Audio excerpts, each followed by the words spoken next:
అందరికీ నమస్కారం. Auto driver అన్నలకు నేను వికారాబాద్ నుంచి మాట్లాడుతున్నా. వికారాబాద్ పక్కన మర్పల్లి మాది. నేను ఎందుకు వచ్చిన వీడియోలో కంటే ఓలో, ఊబర్, ర్యాపిడో మా సైడ్ ఇప్పుడు ర్యాపిడో ఉంది. మొన్న లాంచ్ చేశారు కదా లొకేషన్ అనేది.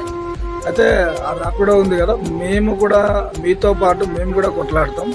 ఎందుకంటే మీరు కొట్లాడడం వల్ల సిటీలో మాకు కూడా కొంత న్యాయం జరుగుతుంది. ఎందుకంటే అది సిటీ అవుతుంది, టౌన్ అవుతుంది. కాబట్టి మేము కూడా ఒకరోజు స్ట్రైక్ నిర్వహించి అందులో భాగంగా మీతో భాగంగా మేము కూడా పాల్గొంటాం.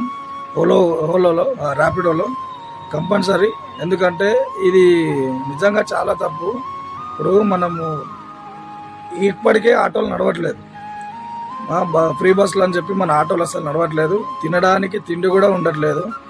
చాలా ఇబ్బందులు ఎదుర్కొంటున్నాం. నిజంగా ఈ ర్యాపిడో వచ్చింది, ర్యాపిడో, ఓలో, ఊబర్ వచ్చింది, చాలా ప్రాబ్లమ్స్ ఫేస్ చేస్తున్నాం. కాబట్టి మనం అందరం కంపల్సరీ స్ట్రైక్ ఎప్పుడు ఉంటుందో మాకు కూడా ఇన్ఫామ్ చేయండి. వీడియో రూపంలో, ఏదో ఒక వీడియో రూపంలో ఇన్ఫామ్ చేస్తే కంపల్సరీ వస్తుంది. రేళ్ళు చూసి మేము కూడా ఆ రోజు రానికి 100% వస్తాం. మేము కూడా ఒక 100 ఆటోలతోటి హైదరాబాద్ వస్తాం, చేద్దాం, ధర్నా చేద్దాం కంపల్సరీ. ఇది వీలైనంత మందికి షేర్ చేయండి. ఎందుకంటే ఒక ఆటో డ్రైవర్ని కాపాడినంత అంటే మీరు ఏమన్నట్లేదు, ఓన్లీ షేర్ చేయమంటున్నాం. ఒక లైక్ వేసి ఒక షేర్ చేస్తే కొంతమందికి ఇన్ఫర్మేషన్ వెళ్తుందనే ఒక ఆలోచనతో మాట్లాడడానికి వచ్చాను. అందరికీ థ్యాంక్ యూ సో మచ్.